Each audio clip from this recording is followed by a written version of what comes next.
This house has been a landmark to people around Joplin for as long as I can remember. It's really a piece of Joplin history.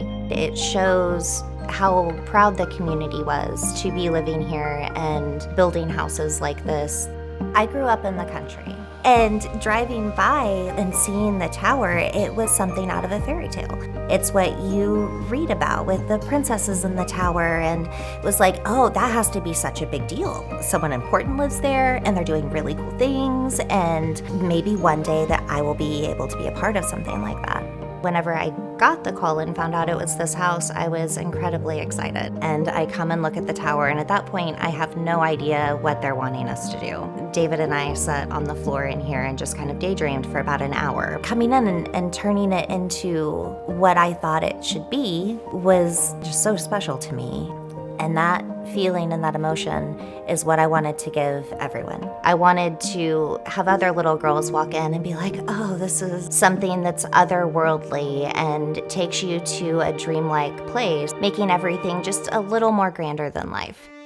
I was so excited, really just chomping at the bit, at the go, to get in here and get started. I really had a solid idea on what I wanted to do, but it was also important to me to make their vision come true. And I pitched the idea to turn it into somewhat of a portal. I watched a lot of documentaries about different castles in Germany, knowing that that's where the Schifferdeckers were from. A lot of their architecture was a little more geometric. After the first design sketch, we knew that that was too harsh. That's not what Charles would have wanted. If he would have had this painted whenever he had the house built, I wanted to use some of the brown colors that will mimic what's outside, along with the dragons and the hops. And that is because Charles Schifferdecker brewed beer, and that was something that he found very aesthetically pleasing. I didn't know exactly how to tackle it at first because it is different than anything else I've painted in that it's circular and all-consuming and very tall. Tall in a way that you can't get a lift, so you're really stuck with where you decide to start. You really have to look at it to tell how uneven it is, but this tower has been put through it over the years, and just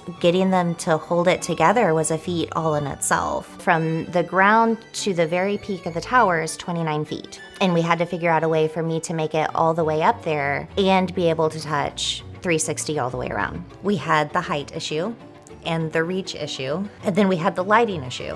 We had to go get clamp lamps trying to point in all of the directions. You're still fighting the shadows. So every day we would come in and I would have to take a second and take deep breaths and get over my fear of heights because I don't love them, even with what I do. Shimmy up a ladder and then hop onto the scaffolding, and I got really disoriented and would have to take a second because usually you start on one end of the wall and you end up on the other end of the wall. But with this, especially at the upper levels without the doorway here, you just keep going round. The space itself was a little resistant at first. It was the dead of winter. It's stone, and stone holds temperature, so it was freezing.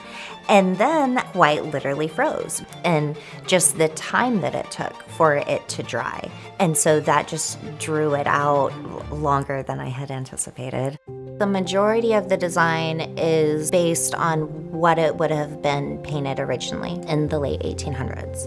I really liked the idea of the angels almost being like guardians of the house that are looking down on whoever is in their space, and the pillars taking you from this realm up to something greater and showing that fantasy aspect. Whenever you look at the outside of the house, it has the dragons on the outside in the fresco, and it's just very over the top, and bringing that into this little space was important to me. They already had the butterflies here, but that being such an important symbol to Joplin after the tornado, that was important to me, things that have remained important over those 100+ years. I like the little Easter eggs that whenever you look at it, you're like, oh, I didn't realize that. I am so excited to finally be able to show it to the world and hope it brings some tranquility and hopefulness and beauty to the lives of people that I may never meet.